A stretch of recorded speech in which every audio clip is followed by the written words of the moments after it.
Surprise online classes. मैं आपका अपना अखंड सर आप लोग पढ़ाने आया हूं क्लास 8 हिंदी लेसन 8। यह सबसे कठिन समय नहीं है, अर्थात आप जिस भी समय में हो वह समय कठिन नहीं है। जिस भी समय में थे वह सबसे कठिन समय नहीं था, जिस भी समय में होंगे वह सबसे कठिन समय नहीं होगा। यह एक आशावादी कविता है जिसमें आपको आशा दिखाई जाती है, आशा धराई जाती है कि जीवन में अभी बहुत कुछ है, केवल यही अंतिम समय नहीं है। इसके लेखक हैं जया जादवानी जी। एक मतलब सकारात्मक विचारधारा के कवि हैं ये। इन्होंने क्या लिखा है? नहीं, बिल्कुल नहीं, यह सबसे कठिन समय नहीं है। अभी भी दबा है चिड़िया की चोंच में तिनका। तिनके का सहारा सुने आप लोग ना। अभी भी चिड़िया की चोंच में दबा है तिनका, अभी भी दबा है चिड़िया की चोंच में तिनका, और वह उड़ने की तैयारी में है। अभी भी झरती हुई पत्ती थामने को बैठा है हाथ एक। अभी भी भीड़ है स्टेशन पर, अभी भी एक रेलगाड़ी जाती है गंतव्य तक जहां कोई कर रहा होगा प्रतीक्षा। अभी भी कहता है कोई किसी को जल्दी आ जाओ कि अब सूरज डूबने का वक्त हो गया है। अभी कहा जाता है उस कथा का आखिरी हिस्सा जो बूढ़ी नानी सुना रही सदियों से दुनिया के तमाम बच्चों को। अभी आती है एक बस अंतरिक्ष के पार की दुनिया से, लाएगी बचे हुए लोगों की खबर। नहीं, यह सबसे कठिन समय नहीं है। बहुत ही गूढ़ कविता है जया जादवानी जी की। ये क्या कह रहे हैं? जीवन में कोई भी समय अत्यंत कठिन नहीं होता है। हर समय का अपना एक निश्चित समय होता है। जैसे हर काली रात के बाद एक खूबसूरत सुबह आती है, हर आंधी तूफान के बाद एक अपार शांति आती है, हर भारी बरसात के बाद एक अजीब सी ठंडक मिलती है, एक अजीब सी शांति मिलती है। ऐसे ही दुनिया में हर कठिन समय के बाद एक सरल समय आता है। लेकिन अगर आप वर्तमान के सबसे कठिन समय को भी कठिन मत मानो तो सरल समय कितना अच्छा लगेगा आपको, इसका आप खुद अंदाजा लगा सकते हैं। इसी पे जादवानी जी कहते हैं अभी सहारा नहीं छूटा है। अभी सहारा नहीं छूटा है। क्यों नहीं छूटा है? क्योंकि चिड़िया की चोंच में अभी एक तिनका बाकी है। तूफान आया, पूरा पेड़ उड़ गया, पूरा घोंसला उड़ गया, उसकी सारी क्षमता खत्म हो गई, उसका आशियाना खत्म हो गया, उसके रहने का सहारा खत्म हो गया। लेकिन अभी भी उसने अपने चोंच में एक तिनका दबा रखा है। तो मैं एक तिनका रखना शुरू करूंगी तो एक एक तिनका रखते रखते अपना घर फिर से पुनः बना ले जाऊंगी। अपने नीड का निर्माण मैं कर ले जाऊंगी, अपने घोंसले को मैं बना ले जाऊंगी। क्यों? क्योंकि यह सबसे कठिन समय नहीं है और वह उड़ने को तैयार में है। अभी भी झरती हुई पत्ती थामने को बैठा है हाथ एक। क्यों? जहां कोई उम्मीद नहीं है वहां तिनके का सहारा तो है ना आपका। जब भी आप गिरोगे कोई ना कोई आपको थाम लेगा, ऐसा कोई उम्मीद है आपके पास। आपके लिए बहुत बुरा समय नहीं है। रेलवे स्टेशन है, आप दौड़ के गए, आपकी गाड़ी छूट गई, सही बात है, आपसे देरी हुई, मगर वह गाड़ी अंतिम नहीं थी। मगर वह गाड़ी उस रेलवे स्टेशन से आने वाले उस गंतव्य पर आखिरी गाड़ी नहीं थी। उसके बाद भी एक गाड़ी तैयार है, बस समय का इंतजार है। धैर्य रखो, बैठे रहो, क्योंकि वह सबसे कठिन समय नहीं है, सबसे मुश्किल का वक्त नहीं है। जहां कोई कर रहा होगा प्रतीक्षा, अभी भी कहता है कि कोई किसी को जल्दी आ जाओ कि अब सूरज डूबने का वक्त हो गया है। अभी कहा जाता है, अभी अभी, बाद में नहीं, अभी अभी।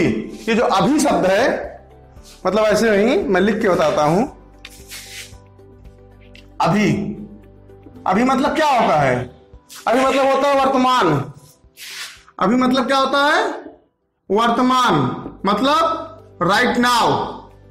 राइट नाउ, जिस समय आप मेरा वीडियो, मेरा लेक्चर सुन रहे हैं, राइट नाउ, ये अभी सबसे कठिन समय नहीं है। या आप जिस भी समय में उस समय में बने हुए हैं उसके प्रेजेंट में है तो वह अंतिम समय नहीं है। क्यों? अभी भी कहता है कोई किसी को जल्दी आ जाओ कि अब सूरज डूबने का वक्त हो गया, मतलब अभी आ जाओ, जितनी जल्दी हो सके उतनी जल्दी आ जाओ, क्योंकि सूरज डूब जाएगा, अंधेरा हो जाएगा, फिर आप चलो नहीं पाओगे। अर्थात अभी समय है तुम्हारे पास, अभी तुम्हें जो जीवन में अच्छा करना है कर लो, बाद में जब समय निकल जाएगा तो आप अच्छा कुछ नहीं कर पाओगे। कौन इंतजार कर रहा है? सफलता आपका इंतजार कर रही है। कौन इंतजार कर रही है? सफलता आपका इंतजार कर रही है कि अभी अंतिम समय, सभी सबसे कठिन समय नहीं है। अंतिम समय माफ कीजिए, अभी सबसे कठिन समय नहीं है। क्यों? क्योंकि इससे बेहतर समय आएगा, इससे खराब से खराब समय आएगा। लेकिन जब वो खराब समय आएगा तब भी आप एक ही चीज कहना अपने आप से, खुद को समझाना, all is well, all is well, सब सही है। अभी अंतिम सबसे कठिन समय नहीं है। क्यों? उस कथा का आखिरी हिस्सा जो बूढ़ी नानी सुना रही सदियों से दुनिया के तमाम बच्चों को, तभी आती है एक बस। क्या? सके खत दादी मां आती हैं, कुछ कॉमन कहानियां हर दादी मां हर नानी मां अपने नाती पोतों को सुनाती हैं, ठीक है ना। वो कहानियां सदियों से प्रचलित हैं। एक राजा थे, एक रानी थी, ऐसा था, वैसा था, ये था, वो था, मतलब दुनिया भर की जो भी चीजें थी। मतलब उस कहानी में भी कुछ उम्मीदें बाकी हैं। हर कहानी आपको इंस्पिरेशन देती है। अब आपको छोटे बच्चों को पढ़ाया जाता है रानी लक्ष्मीबाई की कहानी। क्या? रानी लक्ष्मीबाई एक औरत थी, एक लेडीज थी, कमजोर थी, अबला थी, लेकिन नहीं, आज जब पूरी कविता पढ़ते हो कि बुंदे रे हर बोलो के मुंह हमने सुनी कहानी थी, खूब लड़ी मर्दानी माता झांसी वाली रानी थी। नाना के संग पर, नाना माने इनके नाना नहीं अपने, नाना के संग पढ़ती थी, वो नाना के संग खेली थी, बर्छी, ढाल, कृपाल, कटारी उसकी यही सहेली थी। वीर शिवाजी की गाथाएं उसको याद जवानी थी, खूब लड़ी मर्दानी माता झांसी वाली रानी थी। उसमें एक लाइन आता है कि काफी लड़ाई हुई अंग्रेजों से रानी लक्ष्मीबाई से। लाइन आता है कि जख्मी होकर वाकर भागा, जख्मी होकर वाकर भागा, उसे गजब हैरानी थी। क्यों? क्योंकि खूब लड़ी मर्दानी माता झांसी वाली रानी थी। तो ऐसी कहानी आपको इंस्पिरेशन देती है।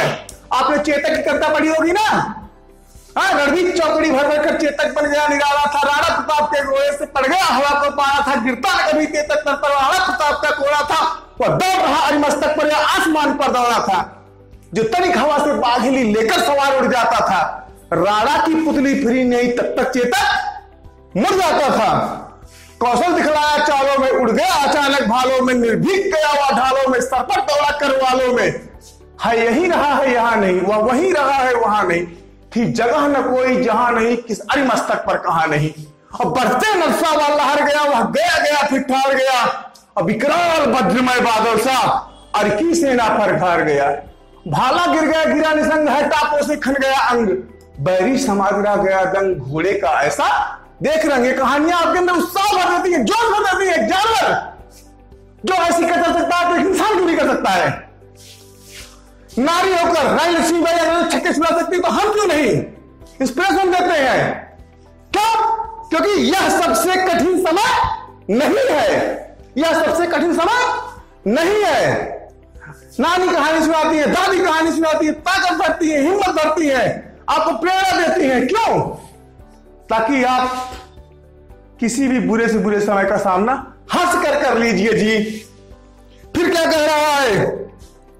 अभी आती है एक बस अंतरिक्ष के पार की दुनिया से, लाएगी बचे हुए लोगों की खबर नहीं। यह सबसे कठिन समय नहीं है।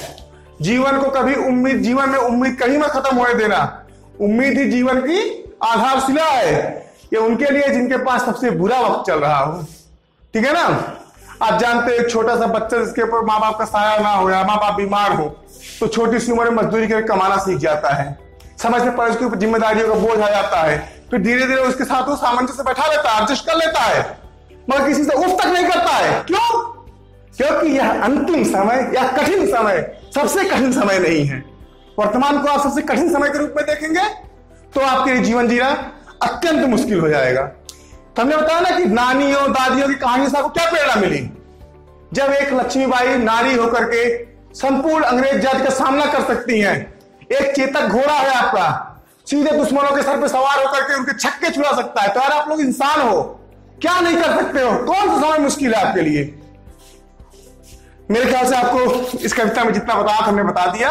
आपको डेफिनेटली अच्छा भी लगा होगा, समझ में भी आया होगा। अगले वीडियो में हम इसका प्रश्न अभ्यास देखेंगे, विस्तार से अच्छे से समझेंगे। ओके, अगर आपको वीडियो अच्छा लगा तो कमेंट बॉक्स में भारत माता की जय लिखना मत भूलिए। जोर से बोल दीजिए भारत माता की जय। Keep watching, keep learning. जय हिंद, जय भारत। थैंक्स।